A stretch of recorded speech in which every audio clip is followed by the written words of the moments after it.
जानते हैं corona virus के कारण हमारे भारत में लॉकडाउन कर दिया गया है, जिसके कारण स्कूल्स, ऑफिस, इंस्टीट्यूट्स, कई सारे संस्थान जो है नहीं खुल रहे हैं और आप बच्चों की पढ़ाई का काफ़ी नुकसान हो रहा है।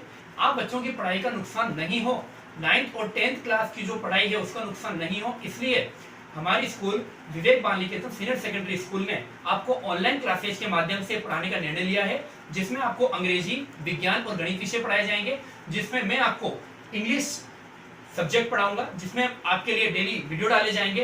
तो आप बच्चों से मेरा ये कहना है कि आप डेली जो हमारे वीडियो दिए जाते हैं उन्हें आप अपनी कॉपी के अंदर मेंटेन रखें, और आपको अगर कोई भी टॉपिक से रिलेटेड या होमवर्क से रिलेटेड कुछ भी आपको अगर क्वेरी करनी है, कुछ भी पूछना है, तो आप हमारे व्हाट्सएप ग्रुप के ऊपर पूछ सकते हैं। All the best. प्रिय विद्यार्थियों, इंग्लिश सब्जेक्ट की ऑनलाइन क्लासेज में आप सभी का स्वागत है जो मुझसे पढ़ रहे हैं।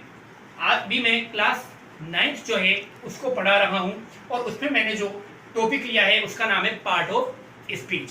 देखिए बच्चों, ये आप सभी के लिए नया टॉपिक है, तो आपको ये हर चीज समझनी पड़ेगी कि पार्ट ऑफ स्पीच क्या है और हमें पार्ट ऑफ स्पीच किस प्रकार से पता लगाने होंगे। पेपर के अंदर इस प्रकार से क्वेश्चन आएगा, जैसे लिखा हुआ होगा I am going to market, और गोइंग के नीचे अंडरलाइन करके पूछा जाएगा कि आपको बताना है कि जो गोइंग है वो कौन सा पार्ट ऑफ स्पीच है, या फिर एम के नीचे अंडरलाइन करके पूछा जाएगा कि एम कौन सा पार्ट ऑफ स्पीच है, या फिर हो सकता है टू के नीचे अंडरलाइन करके आपको पूछा जाए कि ये कौन सा पार्ट ऑफ स्पीच है। यानी कहने का मतलब है कि जिस भी वर्ड के नीचे अंडरलाइन होगा आपको उस पार्ट ऑफ स्पीच का नाम बताना पड़ेगा। तो बच्चों, पार्ट ऑफ स्पीच जो है उन्हें हम 8 भागों में बांटते हैं। यानी कि अगर अंग्रेजी के अंदर कोई भी अगर आप सेंटेंस बनाते हो तो वो इन 9 से 8 और 8 के एक और हमने आर्टिकल्स भी ले लिया, तो कुल मिलाकर आपके जो 9 है उन पार्ट ऑफ स्पीच से कोई भी सेंटेंस बनाया जाता है। देखिए, सबसे पहला है नाउन, दूसरा है प्रोनाउन जिसे आप सर्वनाम कहते हैं, तीसरा है वर्ब यानी क्रिया। वर्ब में एक और अपन पढ़ेंगे हेल्पिंग वर्ब यानी कि सहायक क्रिया, फिर हम पढ़ेंगे एडजेक्टिव यानी विशेषण, फिर हम पढ़ेंगे एडवर्ब यानी क्रिया विशेषण, फिर हम पढ़ेंगे प्रीपोजिशन, फिर हम पढ़ेंगे कंजक्शन, फिर हम पढ़ेंगे इंटरजेक्शन, और आर्टिकल से डिटरमिनर जो है उसको हम पढ़ेंगे। तो आपके जब भी प्रश्न में कोई भी अंडरलाइन आएगी जिस वर्ड के नीचे, तो वो इन्हीं 9 में से कोई एक चीज होगी। तो अगर आप इनके बारे में जान जाएंगे तो आप इसे आसानी से बता सकेंगे। तो जैसे कि मैंने यहाँ पर आपकी शुरुआत की क्लास है तो आपको समझाने के लिए 5 वाक्य लिखे हैं, और इन 5 वाक्यों में मैं 1-2 चीजों के जो सेंटेंस है उनमें 1-2 वर्ड्स के नीचे अंडरलाइन करके, और मैं आपको बताना चाहूंगा कि आपके पेपर में किस प्रकार से प्रश्न आएगा। देखिए फ्रेंड, जैसे बच्चों पेरेंट्स के नीचे अंडरलाइन हो और टू के नीचे अंडरलाइन है, और आपसे पूछा जाएगा कि यहाँ पर पेरेंट्स और टू कौन सी पार्ट ऑफ स्पीच है। तो देखो, पेरेंट्स जो है वो नाउन है और जो टू है वो प्रीपोजिशन है। तो ये आपको बताना पड़ेगा, लेकिन इसके लिए आपको पता होगा कि नाउन कौन सी होगी, प्रीपोजिशन कब होगा। तो ये सारी चीजें आपको ध्यान लगा के पढ़नी पड़ेगी। तो पार्ट ऑफ स्पीच के अंदर सबसे पहला जो नाम है वो है नाउन। क्या होता है नाउन, और हम कैसे पता लगाएंगे कि पार्ट ऑफ स्पीच जो है वो नाउन है। देखो बच्चों, नाउन जो होता है, कोई भी जो नाम है, चाहे वो व्यक्ति का हो, चाहे वो वस्तु का हो, चाहे वो जगह का हो, चाहे वो किताब का हो, चाहे कुछ भी है, वो सारे के सारे क्या होते हैं, नाउन होते हैं।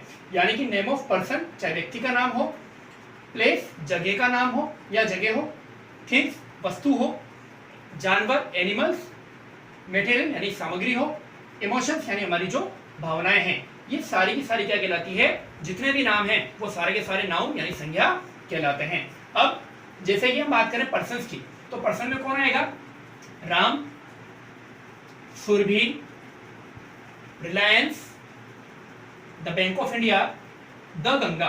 तो ये सारे के सारे क्या हैं, पर्सन्स हैं। प्लेस की अगर बात करें, इंडिया, जापान, बीकानेर, ये सारे जगह हैं। थिंग्स, बुक किताबें, चेयर कुर्सियां, बोर्ड ये जो हम पढ़ रहे हैं, ये भी क्या है, वस्तु है। तो वस्तु भी क्या है, संख्या है। एनिमल की बात करें, लायन, पिकॉक, डेयर यानी हिरण, ये क्या है, जानवर हैं। तो ये भी क्या है, नाउन है। मटेरियल की बात करें तो शुगर, चीनी, राइस, चावल, वाटर पानी, ये सब क्या है, पदार्थ के नाम हैं। इमोशंस की बात करें तो हैप्पीनेस यानी खुशी, एंगर गुस्सा, सैडनेस दुखी, ये भी क्या है आपके नाउन्स कहलाते हैं। तो अब नाउन जो है हमें ये नहीं बताना है कि कौन सा नाउन है, हमें सिर्फ ये बताना है कि कौन सा पार्ट ऑफ स्पीच जो है वो नाउन है। तो एक बार नाउन के जो प्रकार हैं अपन उसको एक बार और देख लेते हैं, तो आपको और अच्छे से क्लियर हो जाएगा कि नाउन कौन कौन सी हो सकती है। देखो बच्चों, नाउन जो है उसे 5 भागों में बांटा गया है। पहला जो है उसे प्रोपर नाउन यानी कि व्यक्तिवाचक संज्ञा कहते हैं। दूसरा जो है वो है कॉमन नाउन यानी जातिवाचक संज्ञा है। तीसरा जो है वो है कलेक्टिव नाउन यानी कि समूहवाचक संज्ञा है। चौथा जो है वो है मटेरियल नाउन यानी कि द्रव्यवाचक या पदार्थवाचक संज्ञा है। और 5वें नंबर पे आता है एब्स्ट्रैक्ट यानी कि भाववाचक संज्ञा। अब हम वन बाय वन एक एक जो नाउन है उसको पढ़ेंगे। देखो बच्चों, प्रॉपर नाउन क्या होता है। प्रॉपर नाउन देखो बच्चों, जो नाम अपने आप में विशेष हो, चाहे वो किसी जगह का नाम हो, चाहे वो व्यक्ति का नाम हो, चाहे वो बैंक का नाम हो, चाहे वो कंपनी का नाम हो, या चाहे वो किसी किताब का नाम हो, वो सारे के सारे क्या कहलाएंगे आपके प्रॉपर नाउन कहलाएंगे। और एक और बात बच्चों ध्यान रखने की ये है कि प्रॉपर नाउन जो है उसका हमेशा पहला लेटर यानी कि फर्स्ट जो लेटर है वो हमेशा कैपिटल होगा। तो जैसे राम व्यक्ति का नाम है, किसी व्यक्ति का नाम है राम। रिलायंस कंपनी का नाम है, तो ये प्रॉपर नाउन है। द गंगा एक नदी का नाम है गंगा, तो ये प्रॉपर नाउन है। रामायण एक ग्रंथ का नाम है, किताब का नाम है रामायण, तो वो क्या है प्रॉपर नाउन है। इंग्लिश एक सब्जेक्ट का नाम है, तो क्या है ये प्रॉपर नाउन है। इंडिया भारत देशों में से एक नाम जो है वो भारत है, तो वो इंडिया क्या है प्रॉपर नाउन कहलाएगा। दिवाली बहुत सारे फेस्टिवल होते हैं, उनमें से दिवाली एक त्योहार का नाम है, तो ये भी प्रॉपर नाउन है। दिन बहुत सारे होते हैं, उनमें से एक दिन जो है वो है डे हमारा मंडे, तो ये भी क्या है प्रॉपर नाउन है। तो बात आई आपको समझ में। कहने का मतलब है जो भी नाम अपने आप में विशेष हो, चाहे वो दिनों में हो, चाहे वो नदियों में हो, चाहे वो जगह में हो, चाहे व्यक्तियों में हो, या फिर चाहे कंपनी में हो, वो सारे के सारे प्रॉपर नाउन कहलाएंगे। और जो ध्यान रखने की बात है वो ये है कि इनका फर्स्ट लेटर हमेशा जो है वो क्या होगा कैपिटल होगा यानी बड़ा होगा।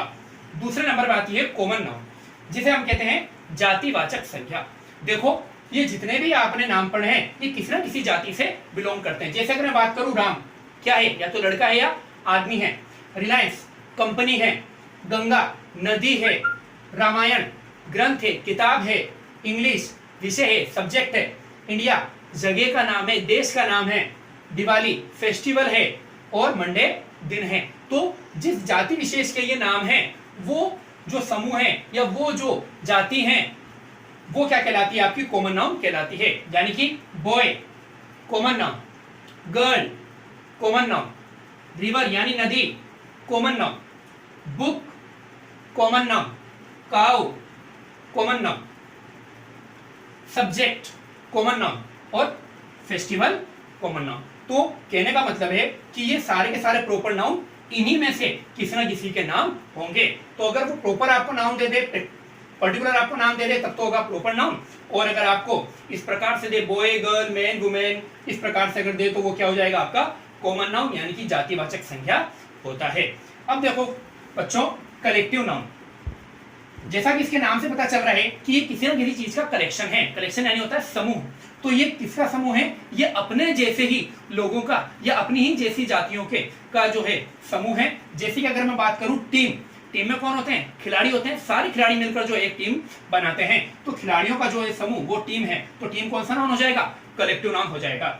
अगर बात करूं कमेटी की, कमेटी के अंदर बहुत सारे सदस्य हो सकते हैं, मेंबर्स हो सकते हैं। जैसे कि मैंने यहाँ पे लिखा संचालक हो सकते हैं। तो बहुत सारे मेंबर मिलके जब और क्या करते हैं एक संस्था का गठन करते हैं, तो उसको क्या कहा जाता है कमेटी कहा जाता है। तो कमेटी कैसा नाउन हो जाएगा कलेक्टिव नाउन हो जाएगा। इसी तरह बात करें आर्मी, आर्मी के अंदर आप जानते हैं बहुत सारे सोल्जर्स होते हैं, सैनिक होते हैं। तो उसको मिलाकर ही क्या बनती है एक आर्मी बनती है। तो आर्मी कैसा नाउन हो जाएगा कलेक्टिव नाउन हो जाएगा।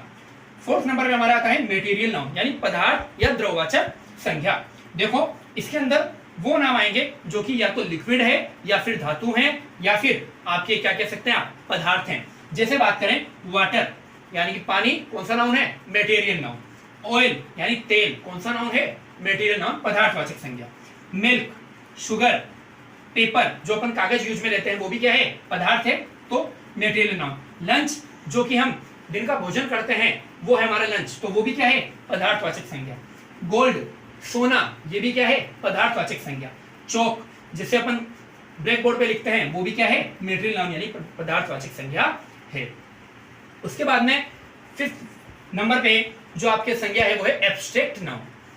इसे कहते हैं भाववाचक संज्ञा, यानी कि अगर आप ऐसी भावों का प्रयोग करते हैं अपने सेंटेंस के अंदर जिससे कि आपके इमोशंस का यानी कि आपकी भावनाओं का पता चलता है, तो वो सारे के सारे क्या हैं, एब्स्ट्रैक्ट नाउन कहलाएंगे। जैसे, अच्छा एक और बात जानने की कि एब्स्ट्रैक्ट नाउन जो है वो ऐसी नाउन होती है जिसे हम देख नहीं सकते हैं, छू नहीं सकते हैं, सिर्फ हम क्या कर सकते हैं, महसूस कर सकते हैं। जैसे कि बात करें ट्रुथ यानी सच्चाई, अब सच्चाई को कोई देख तो नहीं सकता है लेकिन ये महसूस की जा सकती है। डेथ यानी मृत्यु, देख नहीं सकते हैं लेकिन इसे महसूस किया जाता है। आप जो सोच रहे हैं डेथ वो अलग है, उसको डेड बोलते हैं, मरा हुआ व्यक्ति। यहाँ पर अपन बात कर रहे हैं जीवन और मरण की, तो उसके लिए मैंने डेथ वर्ड जो है वो यूज लिया है। हैप्पीनेस यानी खुशी, अपने आप जो है आपके साथ कुछ अच्छा होता है तो आपके चेहरे पर क्या हो जाती है, खुशी झलकने लगती है, तो उसे भी हम क्या करते हैं, महसूस करते हैं। एंगर, गुस्सा, लाफ्टर, हंसी, ऑनेस्टी, ईमानदारी, तो ये जितने भी भाव हैं जिन्हें हम देख तो नहीं सकते हैं, छू नहीं सकते हैं, लेकिन हम क्या कर सकते हैं, जिसे हम महसूस कर सकते हैं, वो क्या कहलाएगी, आपकी एब्स्ट्रैक्ट नाउन कहलाएगी। तो इस प्रकार से आपको पार्ट ऑफ स्पीच के अंदर जो आज मैंने क्लियर किया वो था नाउन। नाउन के अंदर आपको ये सारे प्रकार याद रखने हैं। इन सबके कुछ जो एग्जाम्पल मैंने लिखे हैं वो भी आपको याद रखने हैं, और इसमें से अगर आपको कोई भी चीज समझ में नहीं आती, किसी भी नाउन में कोई भी दिक्कत आती है तो आप मुझसे क्वेरी कर सकते हैं। थैंक यू वेरी मच बच्चों, डेली इसी तरीके से पढ़ते रहिए। Thank you very much.